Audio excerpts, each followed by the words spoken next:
Hello, my name's Terigrayce. Welcome to my channel. So I'm getting ready to start another Legit Kit pattern.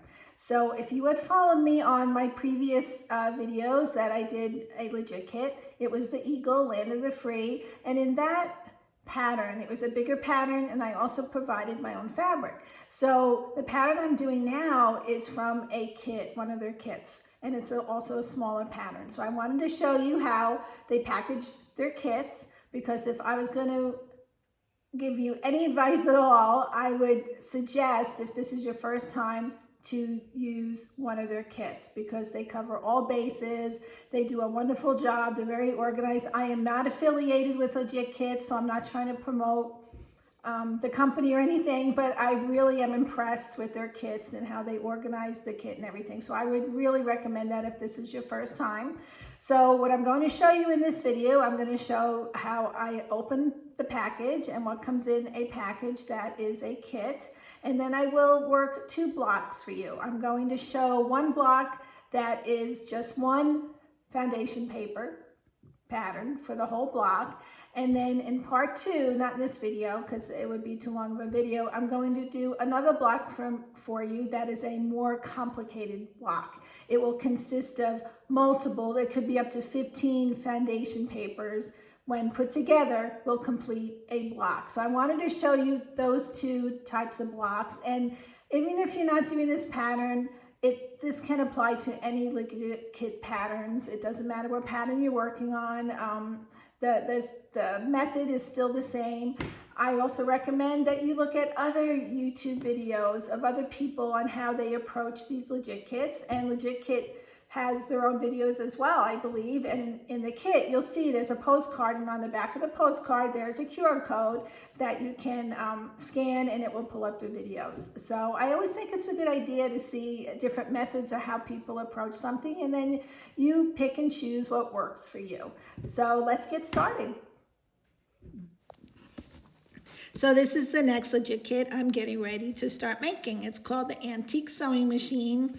Now, I believe this was a special order for my favorite quilt store that I frequent, and I am making this quilt for them so they can display it in their store. So I don't think you could purchase this pattern, but it doesn't matter. Anything I show you with how to prep the blocks or anything can apply to any Legit Kit. So this is a kit this time. If you have watched my Land of the Free Eagle, the last Legit Kit I did, I had supplied all that fabric. So if this is your first time making a Legit Kit, I will highly recommend that you use a kit. It's so much easier. They really do a nice job. They have all the fabric organized and labeled for you. They give you some stickers. And on the back of that sticker, there's a QR code you can scan too, so you can see some of their videos. And all their fabric is the correct yardage. They give you 3 photos of the pattern.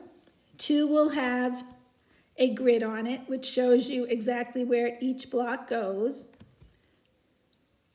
So let's see. So then they give you a photo of your pattern. And there are those 2 sheets, one for the back side, one for the front side. So if you would like, you could put these 3 photos in a sheet protector, because you'll be handling these a lot and looking at them. And I like to mark an X over the block on that photo with the grid after I finish a block, so I know where I'm at. They give you all color codes of all your fabric, and then they give it again with the yardage.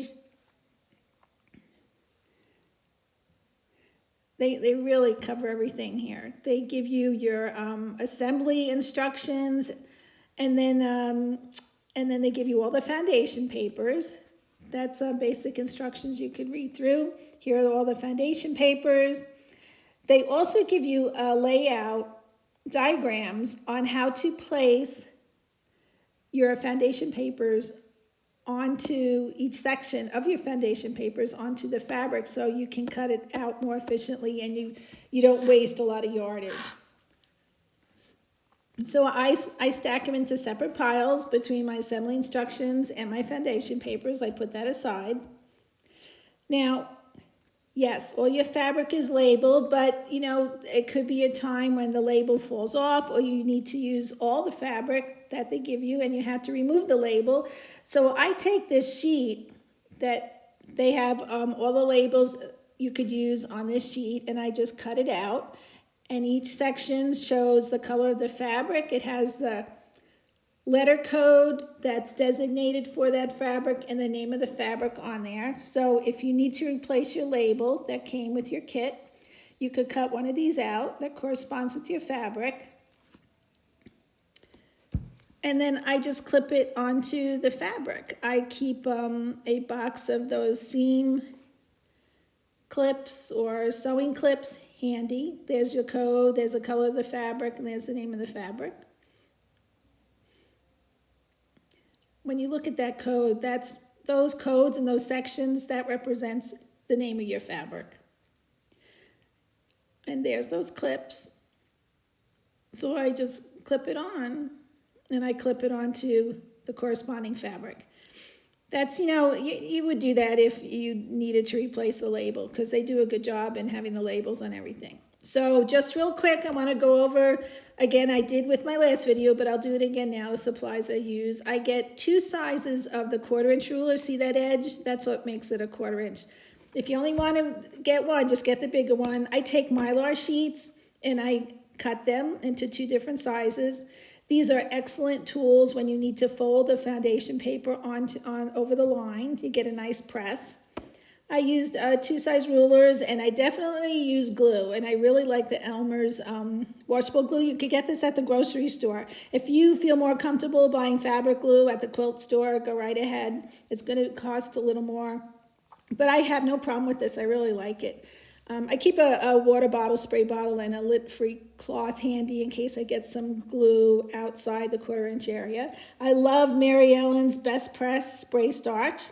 I use it so much, I buy it by the gallon. It's more cost effective to do that. Then I just get a spray bottle at my local hardware store, and I keep on filling it up. And then, of course, you want to start out with a sharp blade, rotary blade, and then you will need paper clips. And these really come in handy. I use them a lot. And then Scotch tape, because you are dealing with paper, and it's lightweight paper.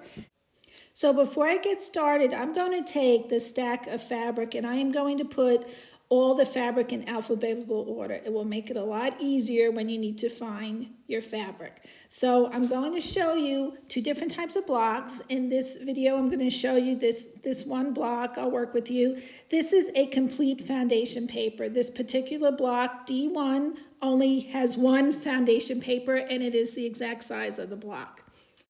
Now, the name of this block is D1. I know that by the largest circle, the large letter D, and the large number 1. All the other numbers represent each fabric section of that block.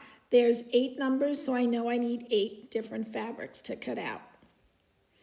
Now, before I get started, you see those black lines? I want to fold with my Mylar sheet on every one of those black lines before I even pull the fabric. This is why I cut out 2 different sizes of the Mylar sheet. Some lines are extremely long and others are tiny. Doesn't matter what order you fold these, just make sure that every line is folded. It will come in handy later on as you're making the block. So I will continue folding with the Mylar on all these lines.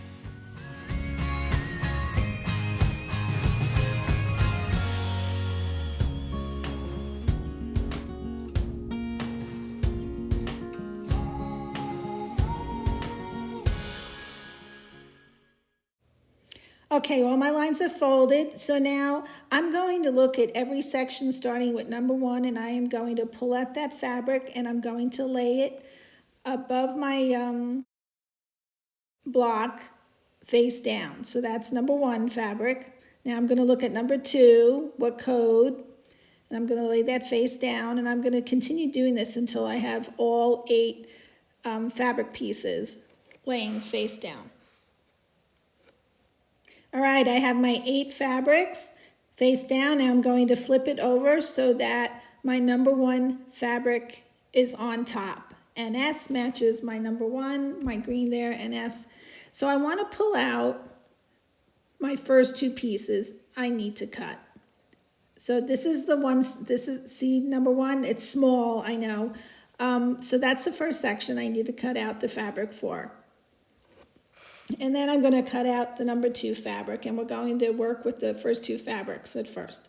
So when I start cutting these fabrics, I'm going to lay them on my right side on the table, and I'm going to lay them in order. I'm going to have number 1 piece on the bottom, and then I'll continue moving it up to the top of the screen until I have all 8 pieces cut there in order. So sometimes when I pull these pieces, these fabrics out for the first time, I had started making a block already. That's why this is cut out already. I look for the salvage. I want to cut that off, and I'll show you that later on as you see that, because I don't want to make a mistake and that ends up being in one of my fabric pieces and I sew it on and then you have to rip it out. So I'm not using the layout, but I'm pretty good at trying to be very conservative where I choose to cut the fabric. If I have a right angle piece, I'm going to put it in the corner so I get a right angle and do as less fabric waste as possible. So you see that fold line? It was easy to fold. I want to make sure I have a 1/4 inch around all edges of the section this fabric needs to cover. So I'm laying it here, and I'm going to fold it over on the right side line of that section that it needs to fill. And I want to make sure that I'm getting a 1/4 inch coverage all around that section. So you want to cut it bigger than the section itself, obviously. I'm just going to lay it on top to make sure that's big enough. And then I will lay it on the right side, on the bottom. That's my number 1 piece. So then I will continue doing this with the number 2. Now, this particular block, that fabric I need to use again in another section in this block. So since I'm going to use it again, instead of folding it away and pulling it out again, I'm going to cut that piece out again. I think it's piece 5. So since I have it out, save me time, I'm going to cut that section out. I fold it on that fold. I make sure I'm cutting a 1/4 inch away from the fold, or even more, a little more. It's better to be a little safe than sorry. I'm just double checking. I'm just going slow here so you can see. Eventually you'll get moving and you'll get the hang of things. All right, so that's number 5, and that's why I'm moving it up a little bit. You could either, clip a little tag on there, put number 5 on there so you don't forget where that goes. So this fabric can get kind of starting to look like confetti, so I try to keep it really organized, and I fold it back and I put it aside. I try to keep the fabric in order and neat, because by the time you finish these blocks, you're going to have a lot of little pieces everywhere. So now I'm going to move on to fabric number 2, and I will continue cutting out all the fabric pieces for every section until I have all 8 lined up on the right side. From starting with number 1 on the bottom all the way to the top, we'll have number 8. Now here is, I was showing you the salvage. On the right side of this piece, I'm just going to trim that off. So I don't make any mistakes and include that in a fabric piece. So I like to do that with anytime I see one of the fabric pieces having that.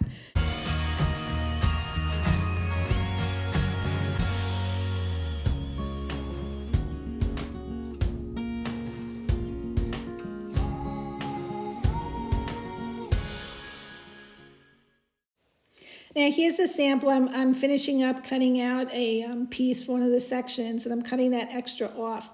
Now, there are a lot of little pieces in these legit kits, whatever kit you're working on. So that's a leftover little piece. I'm not going to throw that out. I'm going to take one of those clips, and I'm going to take that little piece of fabric, believe it or not, and I am going to clip it onto the corresponding fabric with the label so that I don't lose it. Because there's probably a good chance that I might need it down the road, and then I don't have to cut out another piece. So just save those until your project is over.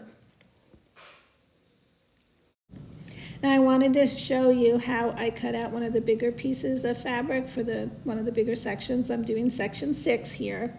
So I'm trying to figure out, I'm moving around a little bit to try and figure out how to have less waste and how I could be more efficient here. So I'm folding it on the fold line. I'm making sure that I have enough a 1/4 inch past that fold line. And I'm just going to hold that, and then I'm going to fold it along this line to see, yeah, there's enough, that's 1/4 inch. So now I'm just going to use a rotary blade to cut this. This is not a sew line, it's on the outside edge, so it doesn't have to be completely straight. But when I'm cutting along the sew line, a sew line is the fold lines. Those lines are sew lines. So I would prefer to use a ruler to get a nice straight edge. This will eliminate fabric waste because you will already have a straight edge when you're getting ready to sew and line the 1/4 inch seams up, so you won't have to cut it again.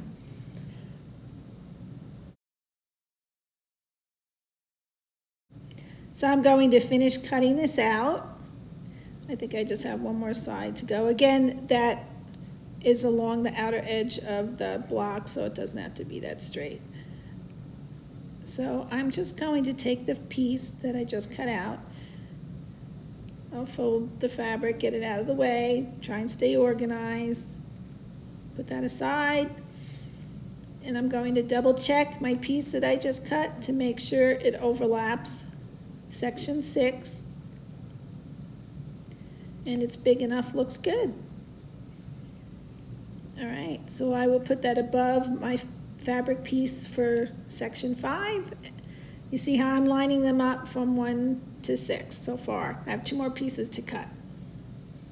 All right, I just finished cutting piece 8. We're all done. I have all my pieces in order here with section 1 on the bottom of the screen moving up to the top. So now I'm going to the ironing board.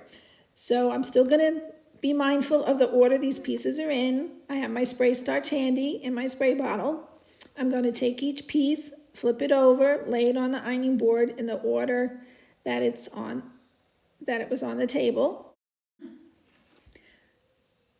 I won't do all the pieces at once, so now I'm going to spray the back, and I'm going to allow the spray starch to absorb into the fabric a little bit, and then I'm going to flip it over. And I do that because I don't want to get residue on my iron, though I have to tell you, Mary Ellen's Best Press is really good. I really don't have an issue with that. And then I'm just going to press this down, wait till it dries a little bit, and then I can move the iron around. And then I'll just keep on ironing until the spray starch is dry. And I do this at this stage. You don't want to spray the fabric when it's on the foundation papers, because you're going to get the foundation papers wet and they're going to get all wrinkled and you're going to wreck the integrity of the paper. So this is a great stage at this point to get that spray starch in the fabric. So I will do the same with these. Just flip them over. And I'll continue on and do this to all 8 pieces.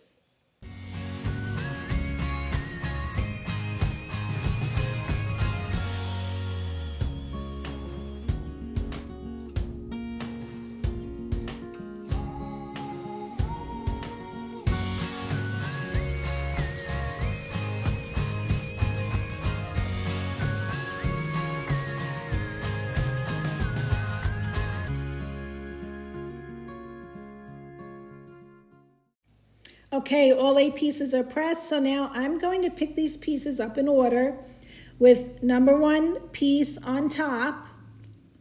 So the number 8 piece will be on the bottom of all these pieces, keep them in order. And then I'm going to bring them to the sewing table. Okay, I have my fabric stacked up with the number 1 piece up on top. I have my tools very close to my sewing machine, cutting mat, my 1/4 inch ruler, rotary blade, my glue, and my foundation paper.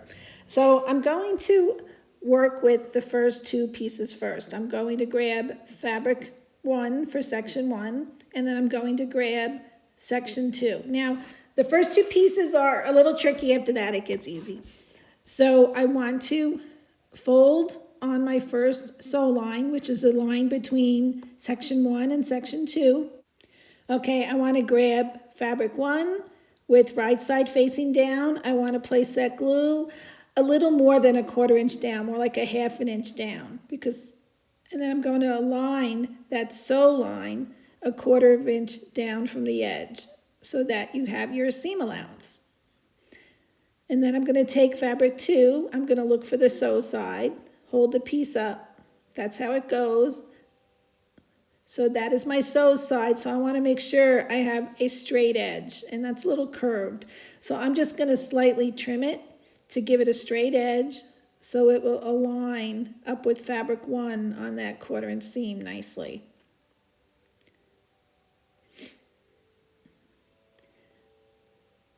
Now I will take, this is fabric 2, I will take it face up, so I'm putting right sides together. Just make sure there's my sew side. I'm going to flip it over, put glue in within the 1/4 inch seam here. This is on the right side. And then I'm going to place these 2 pieces together, line up the edges. So I have right sides together with the 1/4 inch seam extending past that sew line. I'm going to flip it over. Then I just want to fold this to make sure it covers that whole section before I sew, because you do not want to rip out stitches with paper. I mean, it happens, but try to avoid it if you can. So now I'm going to go to the sewing machine. I have my stitch length set at 1.5 or 1 3/4. You want tiny stitches, so it's easy to rip the paper. Now I'm looking, see that line? That's my second sew line. That crosses over my first sew line, so I don't need to lock stitches there. And that line, there's an intersection there. I need to stop it right there. You don't need to lock the stitch there because the last line will go over it. So see, I do not lock stitches there. I stop right there. That's my first sew line between 1 and 2.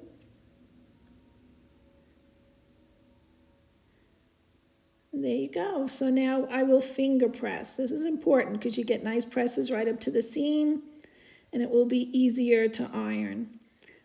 So I would take that to the iron and press it. Okay, it's all pressed, and you get a nice press too because you already have your spray starch in the fabric.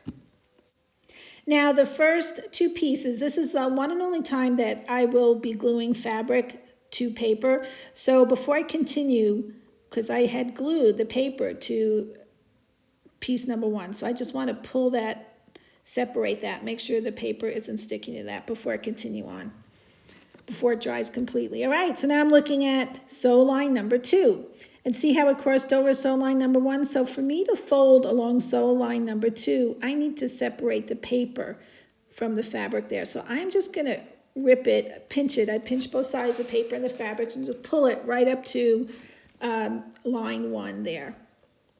And then I will take the tape and I will just tape that to keep the integrity of the foundation paper. So now I'm able to take my Mylar, put it along line between 2 and 3. That's my next sew line. And I can fold it. And you can see where I had pulled the paper, see where it was stitched. So I take my 1/4 inch ruler, push it up against the fold there. The lip hooks up on the fold. See that ledge there? And then I take the rotary blade and I just trim it. And that's my next 1/4 inch seam allowance. So now I will look for fabric 3, should be the next one on top of my stack there. And I will look at the orientation to find the side that I'm going to be sewing with. So that's the side, that's my sew line. So I'm going to take that, flip it over, put the glue in the 1/4 inch seam allowance. From this point on, it moves pretty fast. It's just the first 2 pieces take a little longer. So I line those up with my 1/4 inch seam allowance extending past the sew line. Fold it over, make sure it's covered, covers the section. So do you see my next line? That's my next line. That crosses over this line I'm going to sew right now. So I do not need to lock the stitches on top, but I do on the bottom because that's the the end on the side there. So here I will lock in the seam allowance. The seam allowance is that gray area because no other stitches will be crossing over it. I did not in the beginning, but I did at the end. I locked there in that seam allowance, that gray area. I will finger press, and then I will take it to the iron and press it before I continue on. Okay, so I'll continue on doing this. So now I'm looking at fabric 4, and I'm noticing that, see the stitch line there? The previous stitch line crossed over it, so I need to pinch the paper and the fabric and separate that up to that next line I'm going to sew. So I'm just going to separate it just a little bit. You're not ripping stitches, you're just pulling the paper away from the fabric so I could fold it along that line. So again, I'm just going to, I like to tape the rips. The needle goes right through the tape, it doesn't affect anything. So now I'm able to fold my next sew line, which is number 4 right there. I'm working with the 4th fabric. So this is where it helps that you did these folds already. It makes it easier to fold. So now I'm going to take my 1/4-inch ruler. I'm going to trim this fabric to get my next seam allowance. And then I will go grab fabric 4, which should be my next piece on my stack of fabrics there. Should be a little tiny piece. All right, let's try and find the sew edge. I think that's how it goes. So that's my sew side there, right there. I'm going to flip it over, put the glue in the 1/4-inch seam allowance there, and then I will line it up.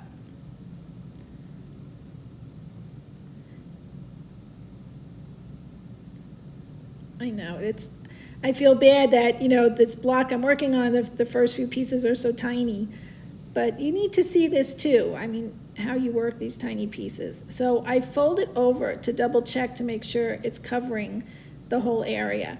And I don't think I liked it. I think there's like a space on the right side. So that's what I love about the glue. Before it dries, I could peel it off and reposition it. So I'm just gonna move it to the right side a little bit and then fold it over, get rid of some threads, and double check to see how the coverage is in that area. And I like that a lot better. See how important it is to double check?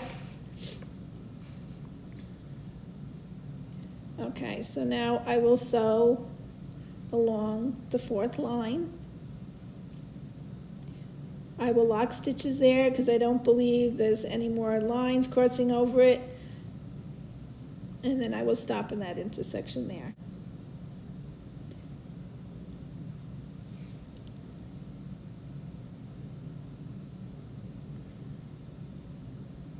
So yeah, I will lock the stitches here in that seam allowance and continue right up to the next line, which is line 5. And when I sew that line 5, it should cross over that intersection and those stitches should be locked. All right.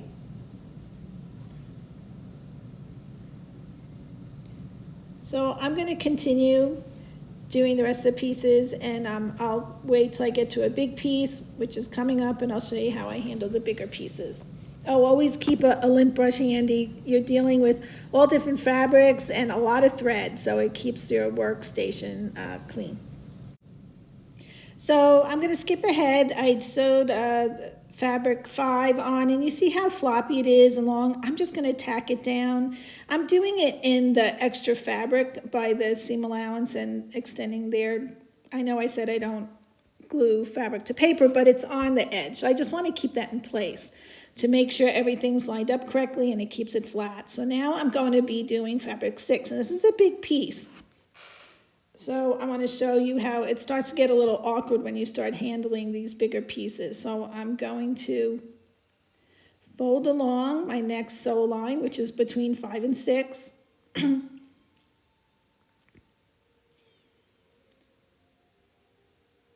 fold it over, and I want to do the trim. Now I probably need to grab the bigger 1/4" ruler because this is a longer line, and I'll just trim that to get the nice 1/4" seam allowance.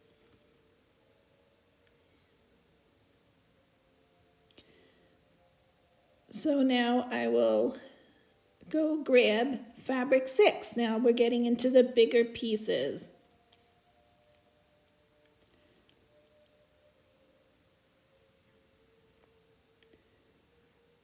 Okay, so now I'm going to figure out where my sew line is. The piece should be pretty much, looks like the shape there. There you go. So now that's my sew line. So I'm going to flip this over and put the glue in that 1/4 inch. It's the same thing as the little pieces. This is just dealing with a really big piece.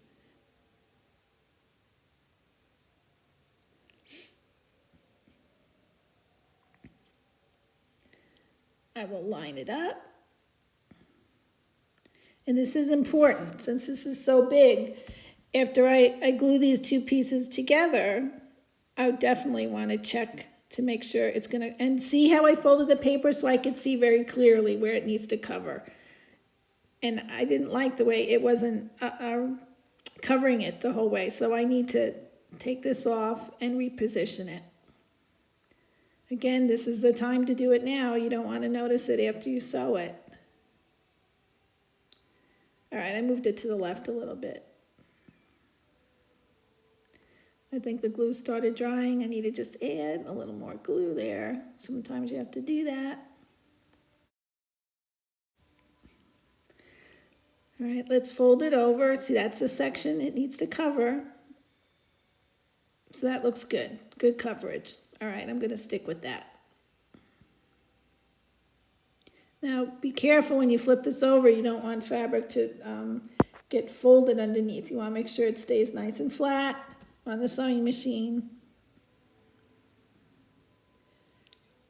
I'm going to lock stitches in that seam allowance because there's no line crossing it, and the same with the other side. Lock those stitches.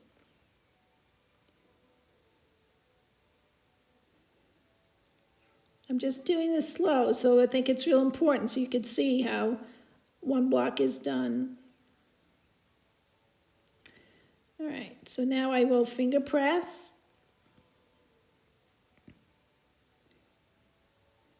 I covered that section nicely. Now it looks like it's not covering on the bottom left there, but I have a lot of extra fabric past, not fabric, paper past the seam allowance on the bottom, so that will be trimmed off. I'm not worried about that. All right, so now I'm dealing with another big piece. So I'm going to want to tack this big flap down. I don't want it flopping around while I'm getting ready to sew the next piece, which is fabric 7.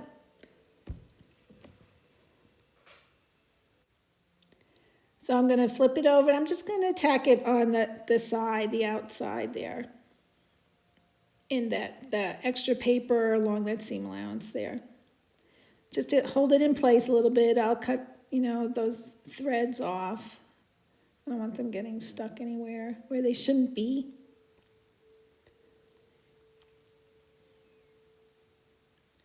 So now I'm ready to sew on the next line, which is between 6 and 7. So I will continue to do this. I think you have the idea now until the block is finished. All right, all 8 pieces are sewn. So now I'm getting ready to trim the block. But before I trim it, I want to make sure this foundation paper is laying completely flat on the paper because I want to get an accurate cut. So you see that's a big piece right there that's loose. So I'm just going to tack that in the corner. And I'm going to go around and tack any of the corners down so that they stay flat and I could get a nice cut trimming the block. So this section was a little big, so I'm going to tack it down a little more so it doesn't shift while I'm cutting and trimming the block.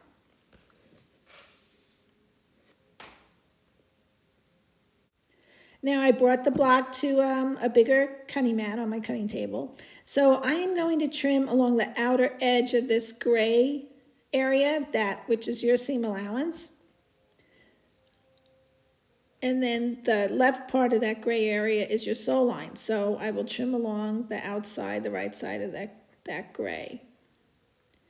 I will do it on all 4 sides. All right, it's all trimmed. Let's flip it over. And there you go. There's your block.